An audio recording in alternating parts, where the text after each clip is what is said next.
देखिए, ये हम लोग हर त्योहार में गाड़ियों की संख्या बढ़ाते हैं, उनके फेरे को बढ़ाते हैं।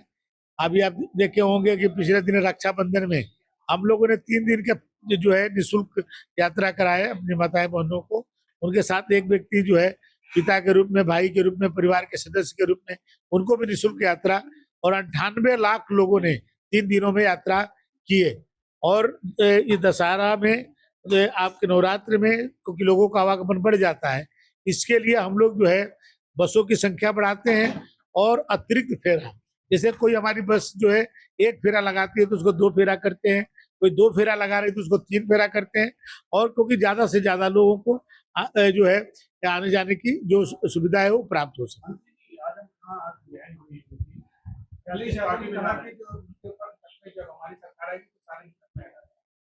उनकी सरकार आएगी ही नहीं। उनकी सरकार में कई आतंकवादी मुकदमे उनके वापस हो गए, तो आजम खान साहब तो उनके एक पूर्व मंत्री रहे हैं, नेता हैं, तो ये इसमें वो बड़ी बात क्या कह रहे हैं। लेकिन उनकी सरकार आने वाली नहीं है, क्योंकि जो 2012 की सरकार आई थी वो नेताजी मुलायम सिंह जी के नेतृत्व में आई थी, और उसके बाद वो लगातार हार रहे हैं।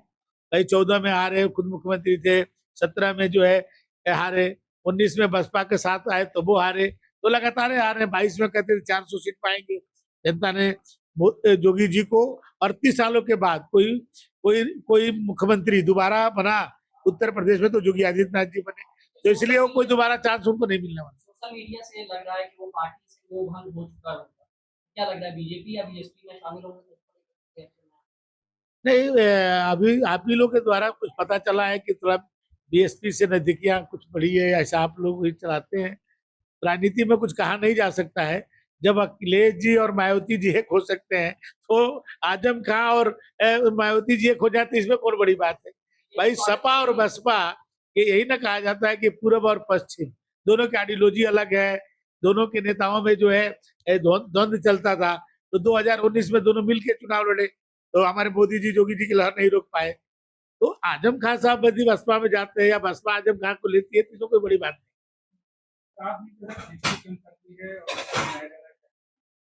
देखिए, माननीय प्रधानमंत्री जी को इसके लिए बहुत बहुत हम लोग धन्यवाद देते हैं, उनको बधाई देते हैं।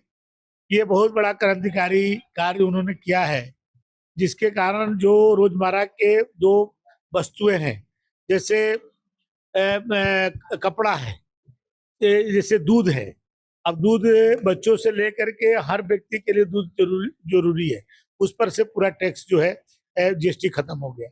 कपड़े पर केवल 5% जो है जीएसटी है। तो ये चीजें, और बाकी जो हमारे बड़े हैं, जैसे बड़ी बड़ी गाड़ियों का भी है, उसमें भी 28%, मैं ट्रांसपोर्ट मिनिस्टर हूँ, 28% टैक्स जीएसटी लगती थी, अब 18% हो गया। अब कोई भी गाड़ी कोई 10 लाख का ले रहा है तो उसको 1 लाख रुपया की छूट मिल रही है, जो 20 लाख का ले रहा है उसको 2 लाख रुपया की छूट मिल रही है। और स्थिति हो गई है कि निर्माता कंपनियां जो है गाड़ी नहीं दे पा रही दशहरा नवरात्र में, और इतनी ज्यादा गाड़ियां बुकिंग हो गई। ये केवल इसलिए हुआ है कि आज आम आदमी को उत्साह बढ़ा है, दिवाली का बहुत बड़ा उपहार माननीय मोदी जी ने दिया है, और इससे देश की जो विकास का गति है वो बहुत तेजी के साथ आगे बढ़ेगा, और जो विकसित भारत का जो मोदी जी का सपना है 2047 तक, उसको पूरा होने में बहुत ही मदद मिलेगी।